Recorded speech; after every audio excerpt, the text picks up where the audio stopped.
Ер нь гуурсан хоолой бактери буюу одоо дэлхий бол астм гэж нэрлэж байгаа. Тэгэхээр энэ астм маань бол хүүхдийн одоо бага наснд их эрт илэрдэг юм байна гэдэг бол Дэлхийн эрүүл мэндийн байгууллагын одоо төлөөлөл болох Жина байгууллагаас бол хэлж байгаа. Тэгэхээр энэ Жина байгууллагын одоо 2018 оны гаргасан удирдамж байдаг. Энэ удирдамжинд бол одоо 5 хүртэлх насны хүүхдийг эрт үед нь илрүүлж, оншилж, эмчилж, за ингээ хянах юм зарчмуудыг бол тусгасан юм удирдамж одоо гарсан байдаг. За мөн одоо 5-аас дээш насны хүүхэд буюу насанд хүрэгчдийн эмчилгээний юм удирдамж бол одоо босруулж гаргасан байдаг. Тэгэхээр энэ Монголд бол хүүхдийн астмыг бол одоос бол нэг 25 жилийн өмнө бол одоо судалсан байдаг. За одоо манай малчхүү агш Арднаан багш нарын хийсэн судалгаагаар бол одоос 25 жилийн өмнө бол ер нь нэг 1000 хүүхэд тутамд нэг 7 хүүхэд бол астмтай байна гэсэн юм л одоо судалгаа байдаг. За үүнээс үзэхэд бол ер нь сүүлийн одоо 20 жилиг бол Дэлхийн эрүүл мэндийн байгууллага 21-р зууныг бол ер нь харшлын зуун гэж нэрлэж байгаа. Тэгэхээр энэ харшлын шалтгаантай гуурсан хоолой бактери басан нэмэгдэх хандлагатай байгаа нөхцөл байдлыг бол эмчнэр бид нар харж байгаа. За дээрэс нь энэ харшлын шалтгаанд орж байгаа одоо ялангуяа одоо агаарын бохирдол, хөрсний бохирдол, за дээрэс нь одоо бас хүнсний аюулгүй байдал талаас нь бол хүүхдийн одоо идж байгаа чихэр, жимс, ундаа энэ зүйлүүд маань бас хүнсний аюулгүй байдлыг хэрхэн хангаж байгаа талаар бас тооцоолоход бол бас бэрхшээлтэй байна. Харшламтгай байдал маань өөрөө бас астмын нэг шалтгаан болж байгаа. Астм бол одоо халдварын шалтгаантай, за халдварын бус шалтгаантай, харшлын шалтгаантай, харшлын бус шалтгаантай маш олон одоо нөлөөлөх хүчин зүйлүүд байгаад байгаа. Тийм учраас ер нь харшлын шалтгаан гэдэг маань бол эцэг их хэрвээ одоо ээж нь одоо харшилтай байгаад одоо хүүхэд төрүүлсэн бол одоо 75%, за аав нь бол 50%, хэрвээ хоёулаа бол ер нь 100% удамшдсан байна гэдгийг бол тогтоогоод байгаа. Тийм учраас хэрвээ та одоо эцэг эхчүүд маань харшлын ямар нэг удаа ч гэсэн харшилт өртөжл байсан бол хүүхдэд бол одоо харшламтгай байдал бол бий болох бол нөхцөл бүрдсэн байдаг учраас ерөнхийдөө бол астм үүсэх эрсдэл нь бол байна гэсэн. За хоёрдугаарт бол одоо энэ РС вирусын халдвар буюу одоо энэ жилийн 4 улиралд иргээд байгаа энэ вирусын халдварт өртөөд байгаа, удаа дараа эмнэлэгт хэвтэхтэй амьсгал нь шуугдаг ийм хүүхдүүд бол одоо Жинагийн удирдамжаар бол жилд бол одоо 3-аас дээш удаа одоо амьсгал шуугсан ийм хүүхдүүд байдаг бол одоо харьяа аймаг тэгээд дүүргийнхаа нэгдсэн эмнэлгийн хүүхдийн эмч нарт бол хандхад бол манай энэ хөл судалгаанд бол оролцох бүрэн одоо нээлттэй оролцох боломжтой байгаа. Тэгэхээр судалгаанд оролцсноор давуу тал нь юу ах вэ гэхээр энэ хяналтын одоо тогтолцоонд оролцох, за тэгээд хүүхдээ эрт үед нь илрүүлэх, за хэрвээ астмын магадaltaй байх юм бол одоо цаашид яаж хянах вэ гэдгийг эцэг ихэд тухайн одоо эцэг их болгонд бид нар зөвлөгөө өгөхөр байгаа. Тэгэхээр ямар ч үсэн эмчид эхний ээлжинд бол одоо харьяа дүүрэг болон аймгийнхаа эмчнэрт хандаарай. За дараа нь бол бид нар хүүхдийг хэрвээ судалгааны эхний одоо байдлаар илрүүлээд манай төвд ирүүлсний дараа бол бид дараахад оншийг нотлох арга хэмжээнүүдийг авч ажилланаа. Астм бас яг оншилгоход их төвөгтэй. Яг гэвэл амьсгалын замын цочмог халдвартай буюу ханиад шуухнатай үед бол хүүхдэд бол мэдээж одоо амьсгалын замын шинжүүд илэрдэг. Гэхдээ ханиад томоогүй үед энгийн одоо хүүхд эрүүл гүйж байхдаа за ялангуяа одоо генет бөхшүүлж ханиалгах, тэр нь одоо халуураагүй те бусад одоо амьсгалын замын халдварын шинжгүй үедээ генет бөхшүүлж ханиалгах, эсвэл шүн одоо сэрж босч сэрвнэж ханиах, за тэгээ ерөнхийдөө бол биеийн ачааллын үед бас ханиах, гүйж явахдаа хүүхд бас их ханиалгаж байдаг. За мөн одоо сургуулийн насны хүүхд бол биеийн тамирт ороод бас арай илүү одоо өөрийн ачааллаас хэтэрсэн ийм одоо бие хүчний дасгал хөдөлгөөн хийх үед бол бас ийм бактерих шинжүүд илэрдэг. Тэгэхээр эдгээр шинж хэрвээ танаа хүүхдэд илэрсэн байвал одоо яралтай эмчнэрт хандах нь зүйтэй. За ер нь гуурсан хоолой бактери гэж юу хэлэх вэ гэхээр ер нь гуурс буюу бидний одоо амьсгал руу агаар дамжуулж байгаа энэ гуурс маань одоо гадаад хүчин зүйлсийн нөлөөгөөр одоо рецептор буюу одоо хит мэдрэг байдал үүсч цочирсноос ингээд үүсдэг учраас гуурсан хоолой агшдаг. Гуурсан хоолой тойрсон юм гүлгэр булчингууд байдаг.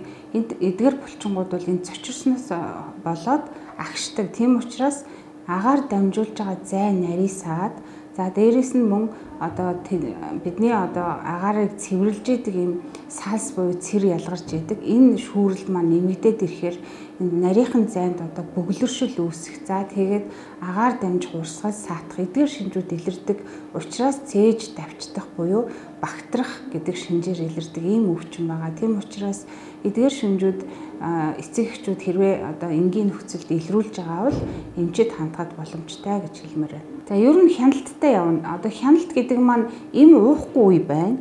Хизээ эм уух уу гэдгийг эмч зөвлөнө. За тэгэхээр нэгсэндээ хизээс сэдрэхэд бэлэн байдаг эмгэг учраас их төвөгтэй байгаа. Одоо жишээлбэл ханиад томог одоо сэрүүний улирал бид нар одоо зохилон тохиолддог бол астм бол жилийн 4 улиралд хизээж тохиолдоход бэлэн байдаг учраас сэдрэхэд бэлэн байдаг учраас одоо бид нар тэрнээс сэргийлж хүүхдэд одоо ямар одоо хүнсний бүтээгдэхүүн хэрэглэх үү, ямар хурц үнэртэй зүйлээс зайлсхийж явах уу, ямар одоо биеийн хүчний одоо ачааллын босго тэр хүүхдэд байна гэх энэ бүгдийг зөвлснөөрөө одоо сэдэрлээс сэргийлдэг гэсэн үг. Нэгсэндээ сэдэрсэн үед нэмийн эмчилгээ хийн. За намжмал үед нь бол бид нар амьдралын чанарыг нь бол дээшлүүлэхийн зөвлөгөө өгөөд явдаг гэсэн. Байнгын эмчийн хяналтанд явна гэсэн. Ерөнхийдөө бол дэлхийн одоо астмтай хүмүүс яаж явдаг гэхээр бол насанд хүрсэн хойноо ч гэсэн одоо эмчийн хяналтанд байнга явж байдаг, зөвлөгөө авч байдаг ийм одоо эргэх эмч одоо өвчтний одоо ийм эргэх тогтолцоотой явдаг ийм эмгэг байгаа. Тийм тэгэхээр яг саяны миний хэлсэн эмнэлзэн онцлогуд байна л да. Одоо жишээлбэл магадгүй би өндөг идээд гинтхэн харшил сэдрээд гуурсан хоолой одоо тэр бүлгэр булчаа агшаад ингээд яадаг вэ гэхээр амьсгал боогдох шинж илэрдэг. Амьсгал боогдох шинж гэдэг бол бидний хувьд бол одоо нэгсэндээ агаар орохгүй бид нар одоо амь нас эрсдэх юм аюултай гинтийн тохиолдол болдог учраас энэ хизээ хаана үүсэх вэ гэдэг бол хэн ч хэлэх боломжгүй. Тийм учраас бол гуурс тэлэх бэлтгэлийг бол астмтай одоо хүүхд болон насанд хүрэгчд бол бидээ байнга авч явдаг. Жишээлбэл аялж явахдаа тий одоо хичээл сургууль дээрээ хаач одоо энэ нөхцөл байдал үүсгэхэд бэлэн байдаг учраас тэрэнд бэлэн байж өөрийгөө одоо хянж чадах юм бол энэ одоо багтрах эрсдлээс бол бас сэргийлэх боломжтой юм байна. Амхны утаа бол одоо дэлхий дээр астмын тэргүүлэх одоо нөлөөлж хүчин зүйлд орж байгаа. Хоёрдугаарт бас энэ агаарын бохирдол. За тэгээд одоо жишээлбэл одоо хүйтэн сэрүүний улирал даарах хүртэл орж байгаа. Хит их даарч одоо хөрснөөс одоо бид нар бидээгүр юм гөвдрүүтэй одоо тууралт гаргал захтандаг шүү дээ. Одоо зарим нь би хүйтний харшилтай гэж хэлдэг. Тэгэхээр эдгээр харшлын шалтгаанууд бол энэ одоо астмд нөлөөлөх хүчин зүйл болж байгаа. За хоёрдугаарт бол мөн энэ амьсгалын замын цочмог халдварууд буюу бас вирусын халдварууд орж идэг. Тийм учраас нөлөөлж байгаа хүчин зүйлс нь бол одоо нэгсэндээ их даяарсан их элбэг болчлоо л доо.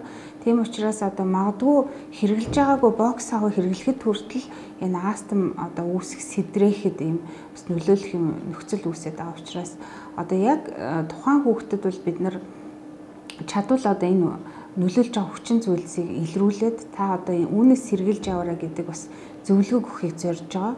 Магадгүй одоо хүнсний гихтэл одоо ямар нэгэн зүйлд одоо харшланттай байх нөхцөл байгаад байгаа учраас бид нэр лабораторийн шинжилгээгээр бол одоо ямар ч сан харшлын шинжилгээ хийгээд одоо ийм одоо хүнсний зүйл ийм одоо улиас хусч гэдэг юм одоо ургамлт ийм харшлах ийм нөхцөл байдал одоо бэлэн байгаа юм байна шүү гэдгийг урьдчилж хэлнэ.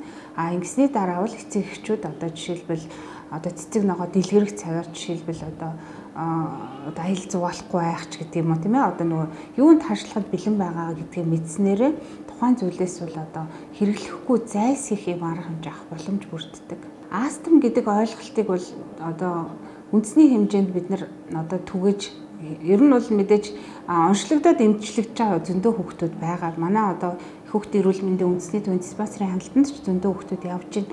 Хамгийн гол нь миний хүүхд астмтай үгүй юу гэдгийг бас эцэг эхчүүд хянах нь одоо бас илүү чухал байна. Яагаад гэвэл астмтай байх магадлалтай ийм хүүхдүүдийг бид нар бас онцлохгүй те эмчлэхгүй гэдэг юм одоо амьсгалын замын цочмог халдвар буюу ханиад шуухныхын үед эмчлээд ингээ өнгөрөөд байнуудаа гэсэн бас эмзэглэл байгаад байгаа учраас бид нар ийм үндэсний хэмжээний судалгаа хийж байгаа. Тэгээд энэ судалгаанд хамрагдсанаар ямар ч байсан бид нар энэ астм өвчний тархалтыг илрүүлээд хүүхдүүдийг энэ эргэх тогтолцоонд бүртгэснээрээ бол ямар ч байсан Монгол улсын хэмжээнд астмтай хүүхдүүдийн бол тоо бол бодитоор гарах байхаа гэж найдаж байна. За энэ судалгааг хийснээрээ бол бид нар шийдвэр гаргагчдын түвшинд бас суур мэдээллийг бэлтгэх. За тэгээд цаашдын судалгааг өргөтгсөн байдлаар хийхэд бол энэ нэлээд том арга хэмжээ болж байгаа. Яагаад гэвэл бид нар хэрвээ энэ суур судалгаа гаргаад Монголд байгаа нөхцөл байдлыг тодруулаад ирэх юм бол энэ Жино байгууллага бол өөрсдөө маш олон оронд 106 оронд бол энэ судалгааг хийсэн байдаг.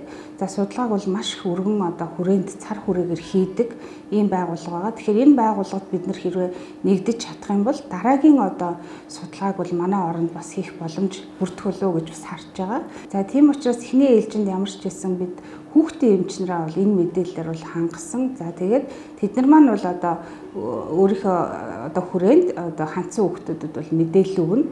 За тэгээд судалгааныхаа хүрээнд бол тухайн хүүхдэд хэрвээ астм байх магадaltaй шинжүүдийг илрүүлвэл их хүүхдийн эрүүл мэндийн үндэсний төвд илгээхээр байгаа. Ингээд манай төвд ирсэн хүүхдүүдийг бол бид багжийн болон лаборатори шинжилгээ хийж энэ астм гэдэг оншийг нотолсноороо бол цаашид насанд хүртэл нь бол энэ эмгэгийг бид нэр хянахаар зорж ажиллаж байна.